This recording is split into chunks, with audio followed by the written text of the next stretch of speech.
Unleash the power of Java on your Windows 11 system. I'll guide you through the process of installing Java, enabling you to run Java applications seamlessly.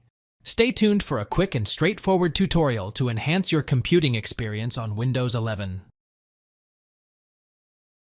Open any browser, navigate to the Java download page for Windows, and locate and download the installer.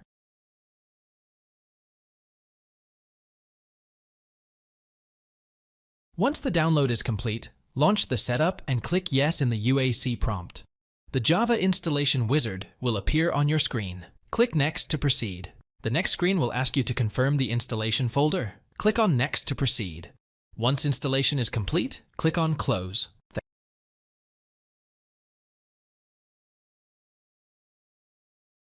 Thanks for watching. If it helps, make sure to hit like and subscribe.